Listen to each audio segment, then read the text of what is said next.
Vamos a continuar y hoy vamos a terminar con nuestra serie sobre las misiones y la reforma protestante. Hemos hecho énfasis constantemente en el mes de octubre que la reforma protestante tuvo y sigue teniendo y debiese seguir teniendo un carácter misional, ¿no? Eso significa que la reforma, uno de sus puntos muy básicos fue la evangelización. En algunos puntos, pues fue la evangelización del paganismo en lugares muy lejanos a Europa y todo lo demás, ¿no? Pero en otros puntos, en su manera muy inicial, la reforma fue una reevangelización, una corrección del evangelio basado en tradiciones y pensamientos humanos a un evangelio bíblico, que es el que creemos que en la reforma se predica. Dentro de nuestra argumentación histórica y doctrinal sobre el tema de la reforma, pues hemos estado viendo la vida de algunos personajes importantes y el día de hoy vamos a culminar nuestra serie con el gran William Tyndale, ¿sí? El gran William Tyndale. Bastantes Williams, ¿verdad? En la Reforma. Hasta en Guatemala hay un William en la Reforma. Y quiero iniciar con una frase un tanto extensa del escritor Jean-Henri Merlet. Él es un ministro, él fue un ministro y reformador protestante en Suiza. Y él escribió lo siguiente acerca de William Tyndale. Son dos diapositivas, así que ahí me va siguiendo ahí. Dice: en todos los pueblos y aldeas del país de Tyndale, del país de William Tyndale, se abrieron las páginas sagradas y los dichosos lectores encontraron allí aquellos tesoros de paz y gozo que el mártir había conocido. Muchos dijeron con él: sabemos que esta palabra es de Dios, como sabemos que el fuego quema, no porque alguien nos lo haya dicho, sino porque un fuego divino consume nuestros corazones. Tyndale había deseado envolver el mundo en llamas con la palabra de su Señor, y ese fuego estaba encendido. ¿Sí? William Tyndale es también alguien del que tenemos que hablar porque fue el responsable, después de John Wycliffe, algunos siglos antes que William Tyndale. Él fue uno de los grandes responsables y pioneros de la traducción de la Biblia a un idioma común o vernáculo. El idioma inglés, aunque hoy es uno, ya no tanto, pero es uno de los principales idiomas que se habla en casi todos los lugares del mundo. En la época de William Tyndale, el inglés era un idioma vulgo, ¿no? Un idioma de la gente común, un idioma vernáculo. No era un idioma elegante, hasta que Shakespeare y todo lo demás pues empezó a convertir la lengua inglesa en una lengua un poco más elegante. Pero en aquel momento pues era el lenguaje de los campesinos, ¿no? En esas partes de Europa, específicamente en Inglaterra. Y a William Tyndale dedicó el vigor de su vida para la traducción de la Biblia desde los idiomas originales a la lengua inglesa. William Tyndale nació en la frontera de Inglaterra y Gales y se crió desde niño en la Universidad de Oxford. De nuevo, los reformadores, hombres pues muy capacitados y muy bien educados.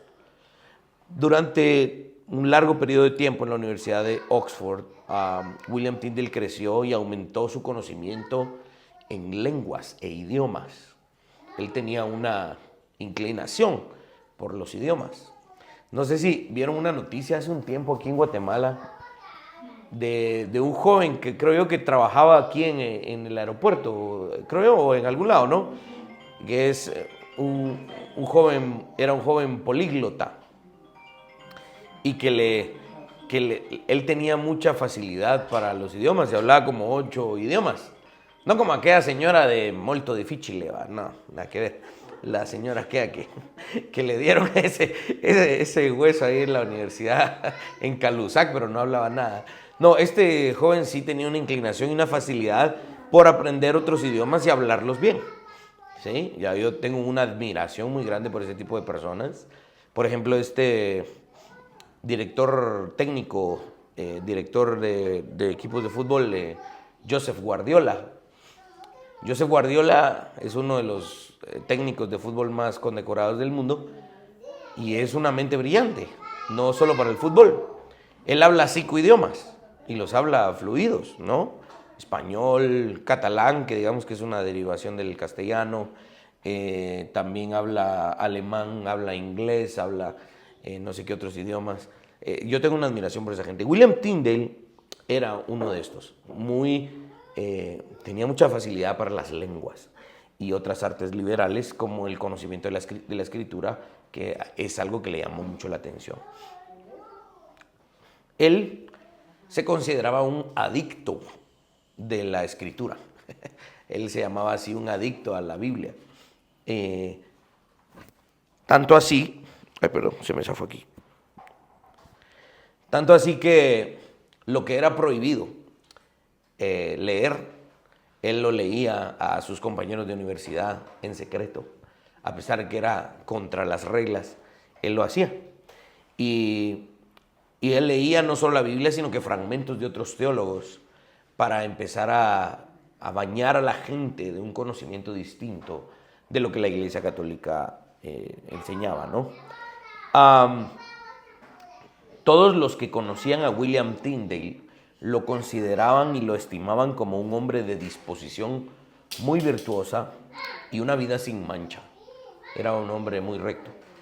William Tyndale se educó, como dijimos, en Oxford, en Cambridge, estudió el Nuevo Testamento en griego, el Nuevo Testamento de un personaje llamado Erasmo. Erasmo era, algunos le consideran un pre-reformador, aunque él era proponente de la teología católica, pero él buscaba la forma de mantener los idiomas originales para que se leyera la Biblia desde los idiomas originales y no solo las traducciones al latín. Por lo tanto, cuando William Tyndale empezó a leer la Biblia en los idiomas originales, el Espíritu Santo encendió en él una pasión muy fuerte por la traducción de la Biblia al inglés. Pero William Tyndale no tradujo la Biblia desde el latín o desde otras traducciones ya hechas, sino que William Tyndale la tradujo desde el griego y desde el hebreo. Wycliffe había traducido una Biblia al inglés, pero lo había hecho desde la Vulgata latina. Como bien dijimos en alguna ocasión cuando hablábamos de Wycliffe, eran traducciones tan tempranas que no se consideraban de tan alta calidad. Sin embargo, sirvieron para prender el fuego y la pasión de hombres mucho más educados y preparados como William Tyndale siglos después. En un debate con un clero católico, con un teólogo católico, dijeron que la gente estaba mejor sin la Biblia en inglés. La vida de la gente sería mejor si la Biblia no existiera en inglés. Llegaron incluso a decir herejías tan grandes como: sería mejor estar sin las leyes de Dios que sin las leyes del Papa. Porque tenían el deseo de que la iglesia siguiera dominando la mente de la gente. Y cuando la Biblia era traducida, liberaba la mente de la gente. Entonces no querían que la Biblia llegara a las manos de la gente. Tyndale se sintió tan consternado y escandalizado por estas herejías que su famosa respuesta, me permito leerla porque creo que es importante. ¿Cómo respondió Tyndale a esto? Dice: desafío al Papa y todas sus leyes contra la Biblia en lengua vernácula. Si Dios me perdona la vida, dentro de muchos años haré que un muchacho que conduce el arado sepa más de las escrituras que tú, refiriéndose al Papa, y añadió, refiriéndose al cuate con el que estaba debatiendo, y añadió que el Papa, que un joven que conduce el arado, que trabaja en el campo, va a saber más de Biblia que el mismo Papa. Algunos historiadores tempranos de la Reforma Cuenta que unos cuantos años después de todo el asunto de Lutero y Calvino, habían personas comunes y corrientes en la calle, debatiendo a veces con teólogos entrenados católicos. Y esto lo podían hacer porque la gente empezó a leer la Biblia por sí misma. El objetivo de William Tyndale era que la gente sencilla de Inglaterra pudiera llegar a conocer y amar la Biblia tanto como él amaba la Biblia. Eso suena como algo maravilloso que Tyndale quería hacer, pero aún así era peligroso, ¿no? Porque era prohibido traducir la Biblia. Un hombre llamado Thomas More y otros se opusieron fuertemente a William Tyndale. Creían que si comenzaban a traducir la Biblia para que la gente la leyera, entonces la gente comenzaría a escribir cosas acerca de la Biblia que sonarían muy parecidas a todo lo que ese tal Lutero predicaba. Entonces, esto es un elogio bien grande porque cuando la gente empezaba a leer la Biblia empezaba a sonar como Lutero, no como el Papa. Y esto es un elogio para la Reforma. Entonces el movimiento protestante iba a dominar Inglaterra y es exactamente lo que sucedió siglos después. El empeño inicial de William Tyndale por imprimir un Nuevo Testamento en inglés en la ciudad de Colonia, en Alemania, en 1525, fue detenido ese esfuerzo de forma inesperada por una incursión en la imprenta. Un hombre inferior podría haberse rendido, concluyendo que, bueno, tal vez no se pudo imprimir, entonces ya no lo hagamos, podría haber dicho, de plano no era la voluntad de Dios.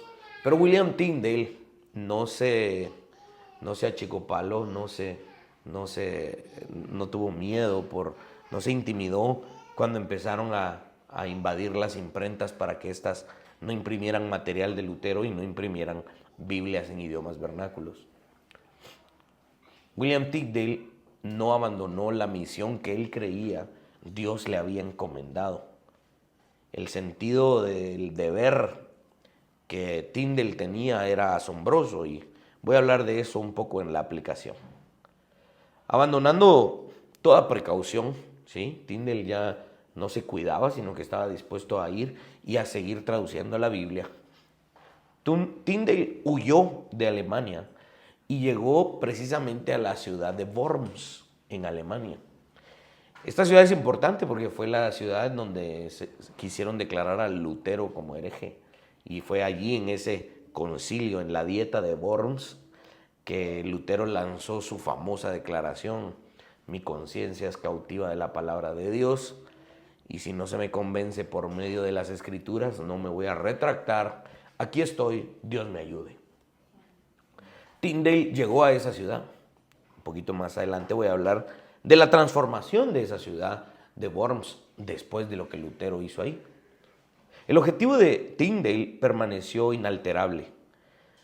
El objetivo de Tyndale era que un campesino, un labrador, pudiera tener acceso a la Biblia y pudiera llegar a saber de la Biblia, más que el Papa mismo, que llegaran todos a amar la Biblia.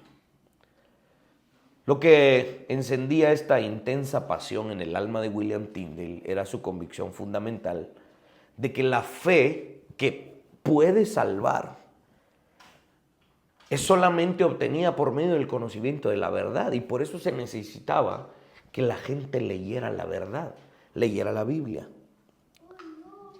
Eso requería que la gente tuviera la Biblia en su propio idioma. Nadie puede entrar en el reino de Dios, sostenía William Tyndale, sin conocer el verdadero evangelio que solamente está descrito en las páginas de la Escritura. Si el pueblo de Inglaterra iba a poseer, o la gente que hablaba inglés en Europa iba a poseer el conocimiento salvador de Jesucristo, la firmeza de William Tyndale lo llevaba a reconocer que era crucial la tarea de llegar a tener una Biblia en inglés. Él creía que ningún cristiano podía ser santificado sin la palabra de Dios. Era necesaria la palabra de Dios para que la gente que era salva pudiese continuar con su proceso de santificación, lo cual hacía aún más importante la traducción de la Biblia al inglés. Tyndale quería conseguir que la Biblia estuviera abierta y a disposición del pueblo de habla inglesa, y quería poner la Biblia en manos de todos para que la leyeran. Para acrecentar su sentido de urgencia, Tyndale ya había sido testigo de que los líderes de la Iglesia Católica Romana no conocían ni siquiera las verdades más básicas de la Biblia y del cristianismo, ¿sí?, respecto a la salvación. Los mismos sacerdotes eran muy ignorantes de la Escritura. Ellos realmente no la conocían. Tyndale utilizaba las palabras de Jesús llamándoles a los sacerdotes de la Iglesia Católica ciegos guiando ciegos. En consecuencia, Inglaterra se sofocaba obviamente en una niebla espiritual muy densa. Había un agobiante hambre por la palabra de Dios, pero la gente no tenía acceso a ella. La misión de Tyndale era entonces clara. Él estaba muy angustiado por el destino eterno de la gente que no podía leer la Biblia. Una Biblia en inglés no era algo opcional para Tyndale, era algo imperativo, era un deber. Sin la Biblia en inglés, afirmó Tyndale, el predicador podría igualmente estar hablando a animales, a cerdos, y nadie le entendería. Veamos esta frase que escribió William Tyndale. Lo que dijo. Decía, realmente es tan bueno predicarla a los cerdos como a los hombres si se la predica en una lengua que ellos no entienden. ¿Cómo prepararé para los mandamientos de Dios? ¿Cómo me prepararé para los mandamientos de Dios? ¿Cómo estaré agradecido de Cristo por su bondad? ¿Cómo creeré la verdad y las promesas que Dios ha jurado si me las dicen en una lengua que no entiendo? William Tyndale decía, en este caso, si no traducimos la Biblia, podemos predicarle a la gente o a los cerdos igualdad. No la van a entender. Cuando no se puede entender el lenguaje de la Biblia, Tyndale reconoció que no hay diferencia entonces a quién se le predica. En palabras simples, el mensaje de la Escritura no puede ser comprendido, y si no puede ser comprendido, nadie puede entrar en el reino de Dios. Tyndale eligió, les dije, la ciudad de Worms, en Alemania, para poder terminar su traducción e imprimir allí en esa ciudad la Biblia en inglés. Porque era una ciudad que tenía mucha gente, ya era una ciudad grande. Entonces él podía llegar ahí y pasar desapercibido, evitar la persecución porque lo iban a matar si lo veían traduciendo la Biblia. Además, en esa ciudad de Worms habían varias imprentas. Entonces él podía ir a cotizar su trabajo en diferentes imprentas. Y también podía tener un mejor costo. Allí en Worms él podía encontrar proveedores de papel, porque muchas de las impresiones eran en pieles o en otros materiales que eran muy caras. Pero el papel ya empezaba a ser una tecnología más barata y que se podía utilizar. Además, Worms estaba ubicada y sigue ubicada sobre un río que se llama el río Rin. Ese río era un río navegable que por medio de los barcos podían salir de ahí de Worms y alcanzar el océano para poder transportar Biblias del continente europeo, cruzar el océano y llegar a la isla de Gran Bretaña, de donde William Tyndale era originario. Worms era una ciudad estratégicamente en ese momento escogida por William Tyndale para poder hacer su trabajo. Worms al principio era una ciudad leal al catolicismo romano, pero después de la heroica escena de Martín Lutero que yo les hablé, mucha gente empezó a transformar su entendimiento de una teología católica a la fe luterana o a la fe de Martín Lutero, en donde la reforma empezó a avanzar. Hacia 1525, la lealtad de la ciudad de Worms había cambiado de la teología católica hacia la teología reformada. En la Biblia que se editó y que se imprimió en la ciudad de Worms, no hay un registro del nombre de William Tyndale ni tampoco de aquel que la imprimió, del impresor, para mantenerlos en el anonimato y no los persiguieran y no los encontraran fácilmente. En el prefacio de otro de los libros de William Tyndale, él explicó que la omisión de su identidad fue para proteger, obviamente, su vida y también la del impresor. Pero posteriormente él mismo reveló que el impresor fue Peter Schoeffer, así se llamaba el señor que se atrevió a imprimir la Biblia que tradujo William Tyndale. Lo único que le importaba a Tyndale era que se distribuyera la Biblia en el idioma que la gente lo podía entender. Él no quería el crédito. A Tyndale no le importaban los elogios personales. En relación a la obra de la traducción de William Tyndale, cabe destacar varias cosas. Primero, Tyndale intentó traducir la Biblia no en un lenguaje académico, sino en un lenguaje sencillo, para que las personas comunes y corrientes lo pudieran entender. Ahora, esto no es como quien dice, William Tyndale facilitó su trabajo. No, de hecho era una labor mucho más complicada.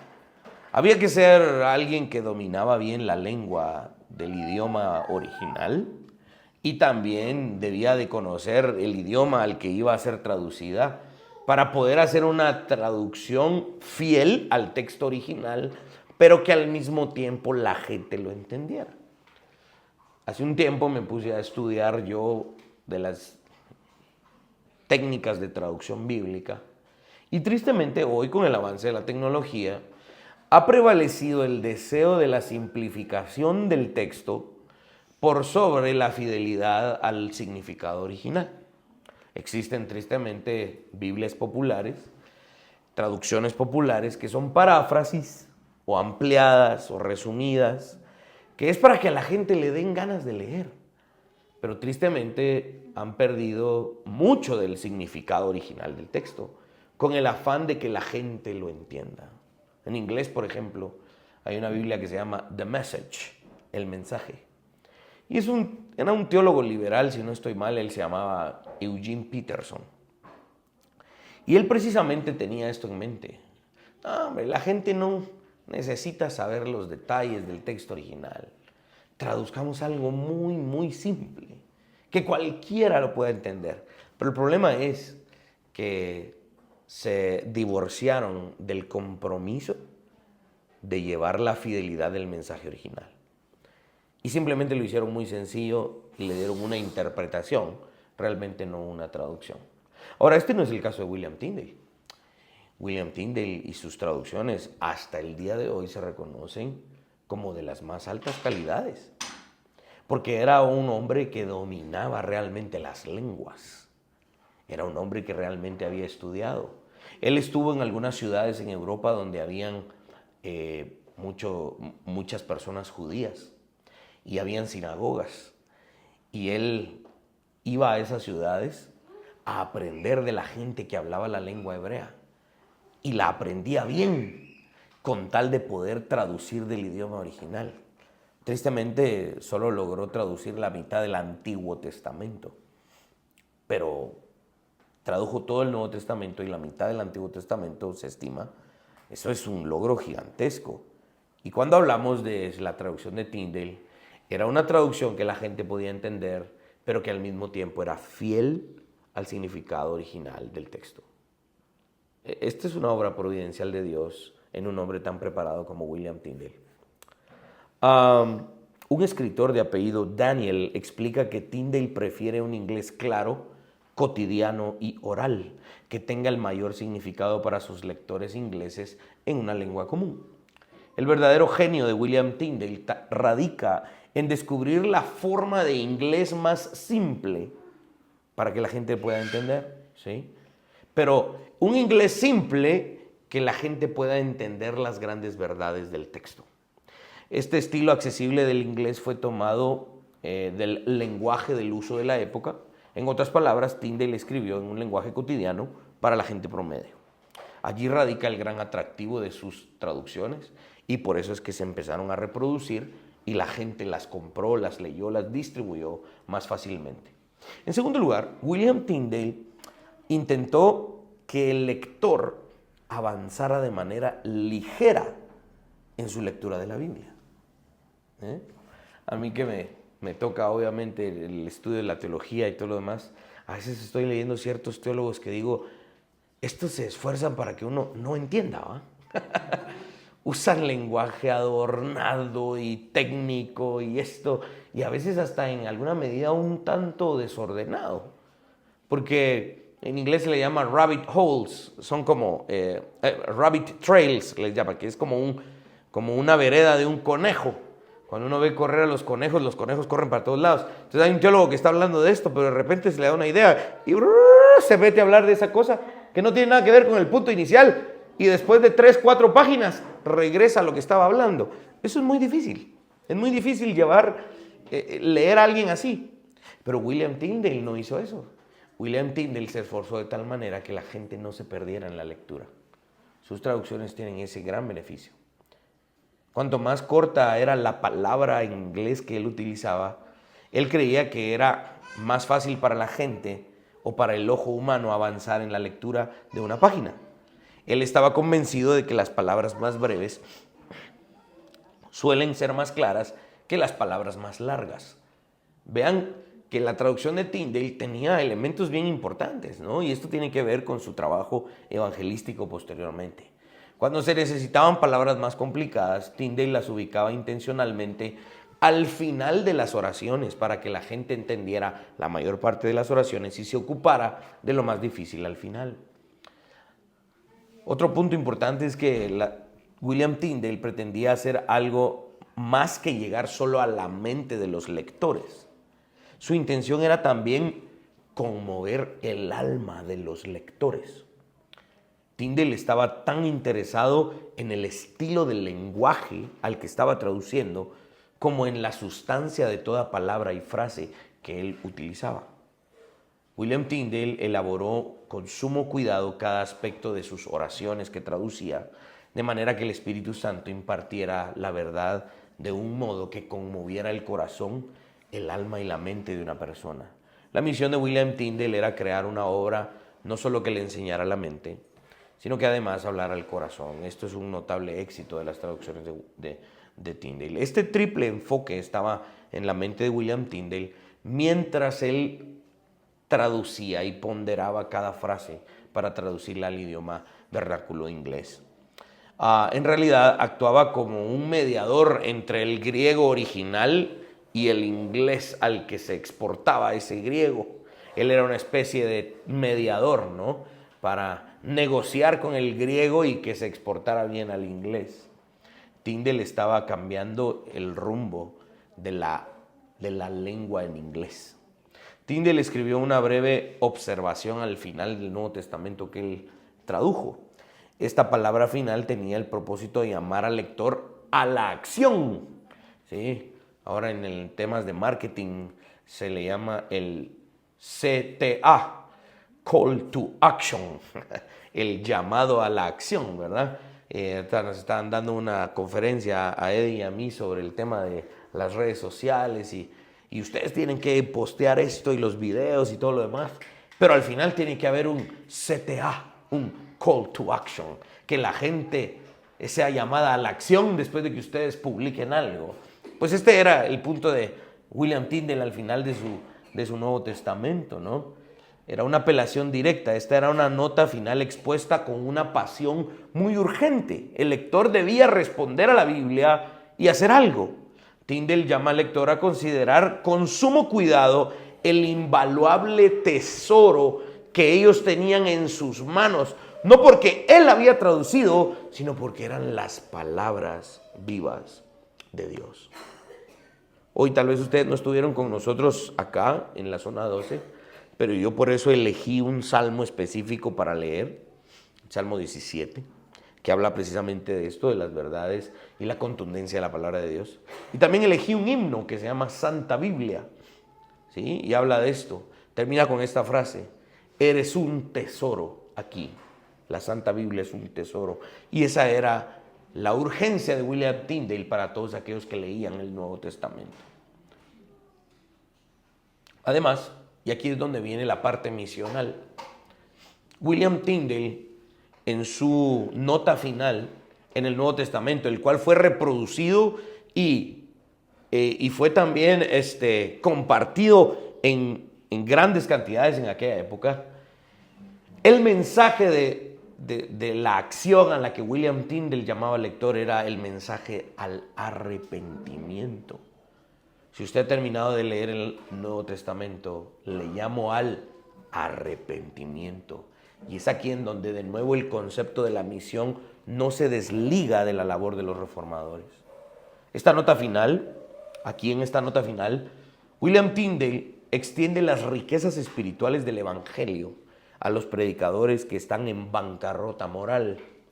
Llama al lector a entregarse a Dios por medio de la fe en Cristo y a no confiar en sus propios méritos. Leamos esa nota que aparece al final de la traducción de William Tyndale del Nuevo Testamento.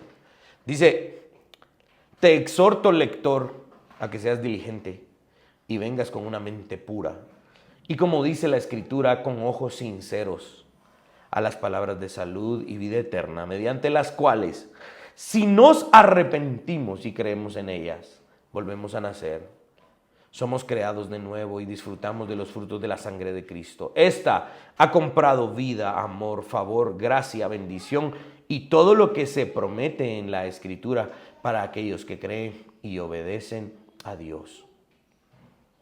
Aquí hay otra parte, de los que obedecen a Dios. Y es la sangre de Cristo la que se interpone entre nosotros y la ira, la venganza, la maldición. Esa fue la nota final de William Tyndale después de haber traducido el Nuevo Testamento. Quiero mostrarle algunas imágenes importantes acá. Miren esa foto, qué buena foto. Esa es una fotografía de los primeros versos del Evangelio de Juan en una versión facsímil de la traducción de William Tyndale. Una versión facsímil significa una copia exacta hecha a mano. ¿Sí? Esta es una copia exacta de aquella época y es una foto bien trabajada, ¿no? Esta es la portada del Nuevo Testamento de William Tyndale en 1526. Ustedes pueden verlo ahí. Es un inglés bastante antiguo, ¿no? Tyndale tuvo que huir del continente. Tyndale tuvo que huir de Alemania, tuvo que huir de Europa. Trabajó ahí durante algún tiempo traduciendo el Nuevo Testamento, que es el que ya vimos que completó, y trabajó casi la mitad del Antiguo Testamento en 1536, cuando murió. Sin ayuda de nadie, William Tyndale, en circunstancias bastante difíciles y precarias, en momentos de mucha pobreza, de enfermedad, él tradujo todo esto en una forma magistral. Esos libros que se publicaron en Europa y luego se introdujeron de contrabando a Inglaterra, Tyndale fue buscado por esto, ¿no? Fue perseguido por esto y fue perseguido por los católicos. Fue traicionado por otros de sus supuestos amigos, fue encarcelado y finalmente fue ejecutado. William Tyndale murió por estrangulamiento. No tenemos detalles si fueron verdugos con manos grandes y fuertes que lo asfixiaron, o tal vez fue ahorcado, colgado en una horca, o simplemente con cuerdas amarradas a su cuello lo dejaron asfixiado para que muriera. Esta fue su última oración antes de ser estrangulado.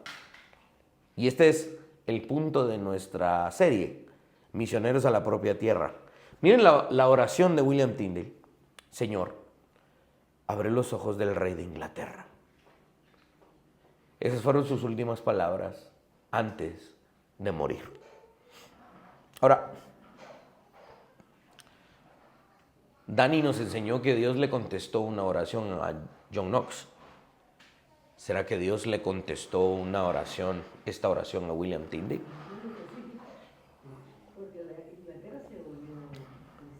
Excelente respuesta, doña Mirna.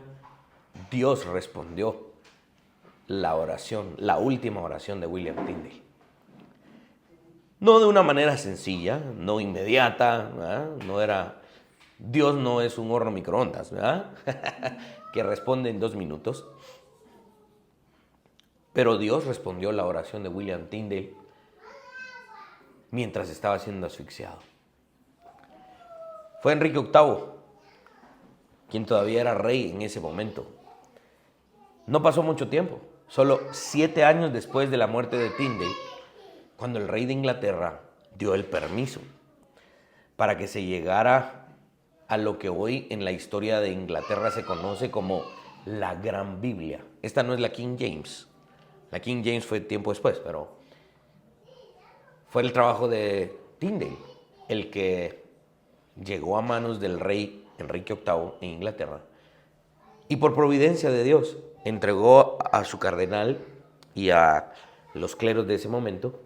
Recordemos que aquí la iglesia de Inglaterra pues ya era la iglesia anglicana, ¿sí? Separada o estaba siendo ya convirtiéndose en la iglesia anglicana, separada de Roma. Y él permitió que se trabajara en el proyecto de la Gran Biblia y que ésta se distribuyera por toda Inglaterra. La Gran Biblia se basó en la mayor parte de su traducción en el trabajo de William Tyndale. Aunque un personaje llamado Miles Coverdale la editó y la completó, fue principalmente el trabajo de William Tyndale el que permitió que esa Biblia se produjera en Inglaterra y se distribuyera en todo el país. Enrique VIII entregó esta gran Biblia a 2 personajes, a Cranmer y a Cromwell, sus 2 asociados, y según lo que dice la primera página de esa Biblia, la Biblia fue entregada al pueblo de Inglaterra. Sabemos que antes de que pasara todo esto, ¿no? y posteriormente a esto, muchos años después, se tradujo una Biblia nueva que en aquel momento se conocía como la versión autorizada en Inglaterra, pero hoy la conocemos como la famosa King James del rey Jacobo, que se publicó tanto en Inglaterra como en Estados Unidos en 1611. 50 eruditos destacados trabajaron en la traducción, en esta que les estoy mencionando. Pero a pesar de ese trabajo de 50 eruditos, se estima que el 90% de esa traducción fue el trabajo de William Tyndale. Por sí solo tradujo la Biblia al inglés prácticamente. Sus traducciones fueron tan buenas debido a la creatividad de William Tyndale en el uso del lenguaje, debido a la nobleza de su forma del uso de la lengua. Y también estos eruditos destacaron la precisión de William Tyndale al formular las oraciones a la hora de traducir, la frescura de su lenguaje.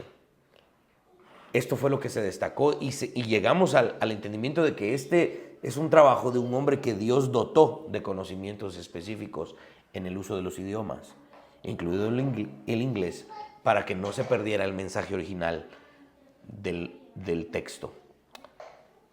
Fue más o menos lo que hizo otro personaje en Francia que se llamaba Jacques Lefebvre, con el francés, que también era él un hombre muy dotado en el idioma francés. Más o menos lo que hizo Lutero en el idioma alemán. Así tenemos esta maravillosa obra de William Tyndale en inglés. Quiero ir rápidamente a 3 aplicaciones de la vida de William Tyndale, o 3 lecciones que podríamos aprender de él y que a mí me confrontan mucho.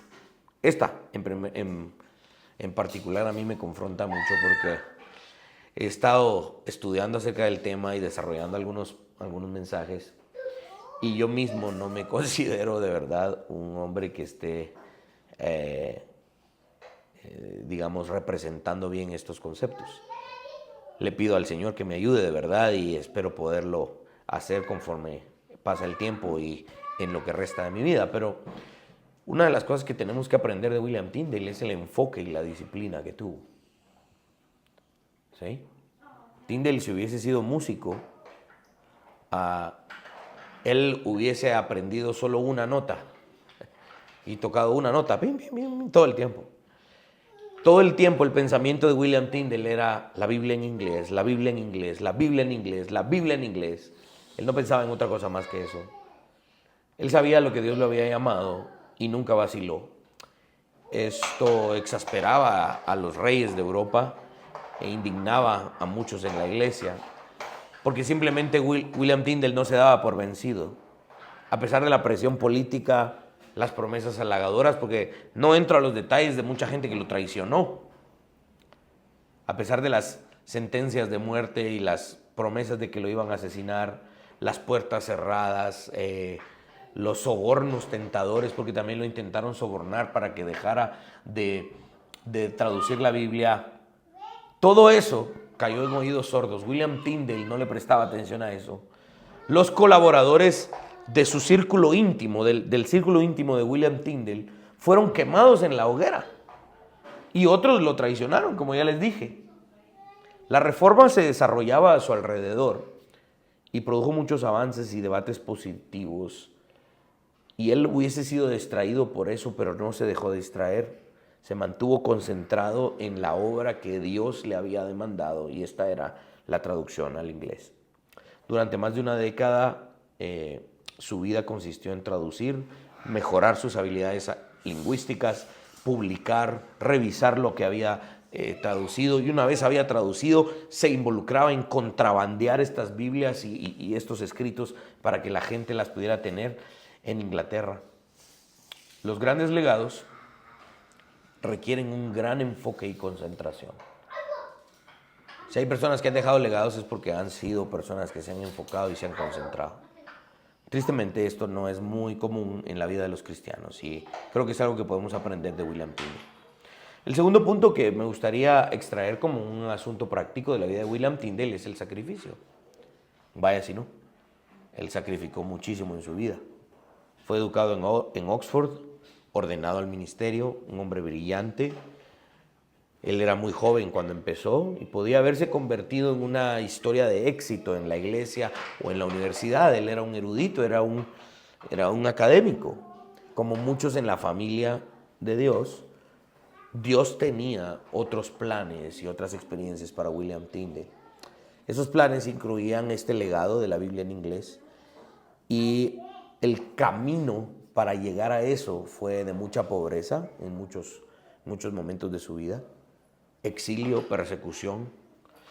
Esto es lo que pasa cuando alguien va a dejar un gran legado. Ese legado va a exigir todo de esa persona. Es cierto que tal vez hoy no tengamos que vivir huyendo porque no nos están persiguiendo, que no haya gente que esté intentando secuestrarnos o que vivamos en pobreza. Tal vez no tengamos hoy que renunciar tanto como a lo que William Tyndale tuvo que renunciar, pero sí tenemos que estar dispuestos a hacerlo y a sacrificar cosas como William Tyndale lo hizo. Tyndale nos enseña que todo sacrificio es razonable cuando perseguimos obedientemente lo que Dios nos ha demandado. Y por último, la última aplicación que yo quisiera compartirles, y espero que sea de edificación para ustedes en cuanto a la vida de William Tyndale, es la excelencia. Este punto me confronta mucho a mí. De hecho, la próxima semana vamos a retomar el contenido de la disciplina y el dominio propio. Y este es uno de los grandes llamados del creyente mientras llegamos a la presencia de Dios: la excelencia.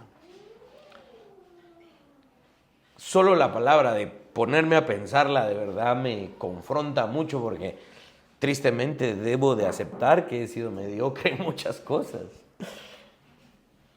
Pero ¿por qué les conté los detalles de la traducción de William Tyndale? ¿Saben por qué? Porque él era un hombre excelente en lo que hacía. Y esto es algo que debemos aprender. Tyndale estaba programado y preparado, dotado para su legado. Tenía la inteligencia y la formación adecuadas.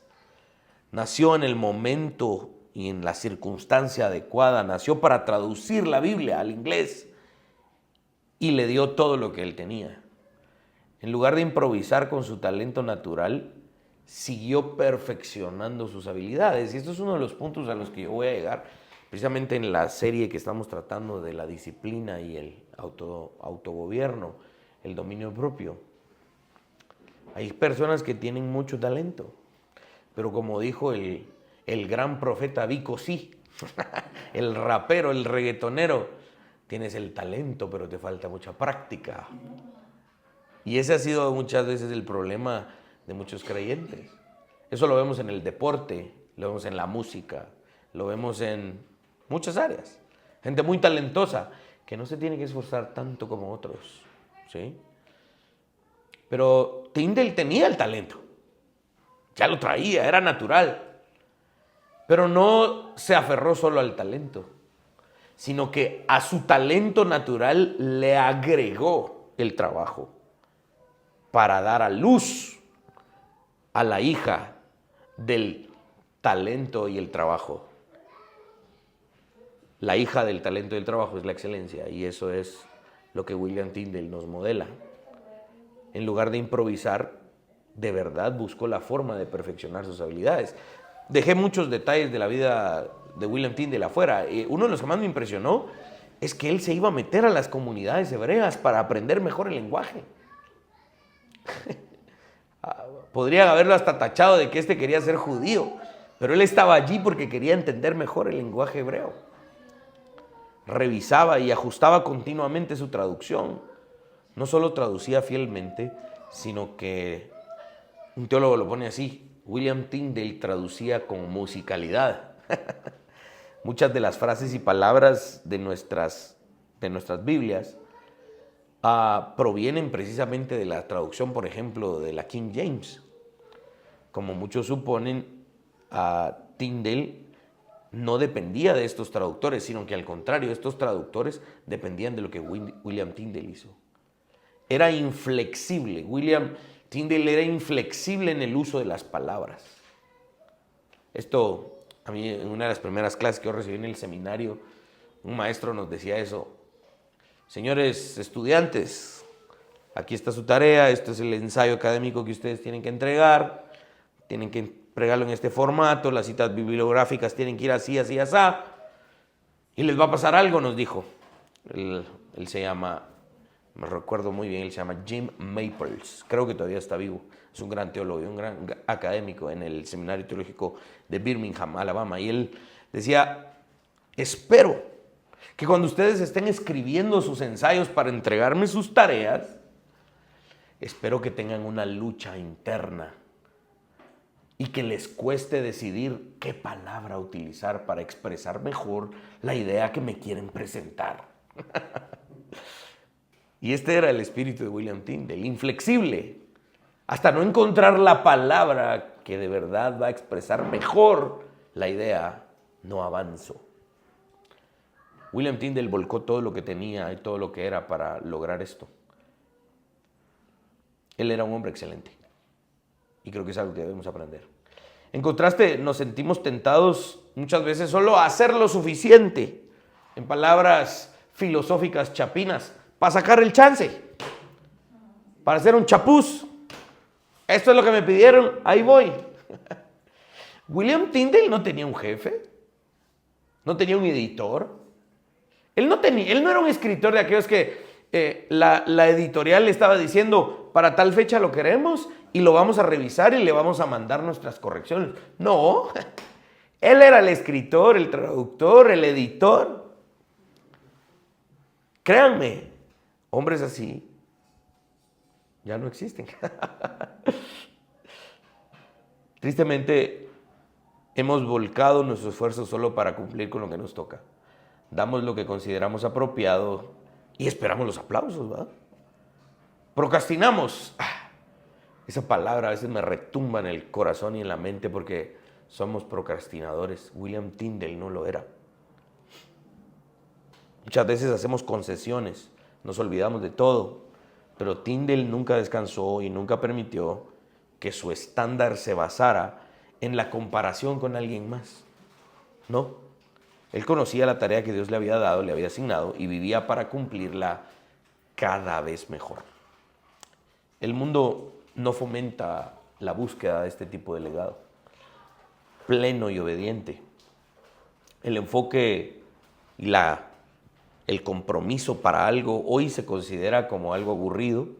El sacrificio a muchas personas hoy les parece algo inmoderado. No hay necesidad de sacrificarse, hombre. Mira todas las herramientas que hay.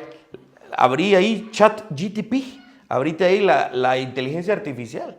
Ay Dios, yo he visto, y una vez hice el esfuerzo, y créanme, no lo prediqué, pero sí hice la prueba. Me metí a una de estas herramientas de inteligencia artificial y le pedí que me hiciera un bosquejo de una prédica, de un pasaje. Y me lo hizo. Yo lo pude haber agarrado y predicado. Pero no es la forma. Y créanme, hay muchos pastores haciendo eso hoy. Realmente la inteligencia artificial nos está predicando hoy. Y mucha gente no se da cuenta de eso. Porque la gente no quiere sacrificarse hoy. Se considera impropio, se considera inmoderado. Si tenés tantas herramientas a la mano, ¿para qué te vas a sacrificar? Yo no me pongo. Hay cosas muy simples que podemos hacer y usemos esas herramientas, ¿verdad? Por ejemplo, yo uso mi teléfono como no tienen idea, ¿verdad? Ahí tengo la vida. El mejor amigo del hombre no es el chucho, es el teléfono. De verdad que nos ayuda un montón. Ahí tengo mi correo electrónico, mi calendario, híjole, un montón de cosas que yo los uso y me facilitan la vida. Pero para las cosas que realmente importan, hay que buscar sacrificarse. La excelencia a algunos les parece obsesiva, ¿no? Pero para los hijos de Dios es lo mínimo que podríamos aspirar. Porque pregunto, ¿será que nuestro Dios es excelente? Él es el estándar de excelencia y no acepta menos que eso. Somos salvos por gracia porque alguien excelente nos salvó. Y lo mínimo que podríamos hacer es buscar la excelencia. Este tipo de vida no es normal.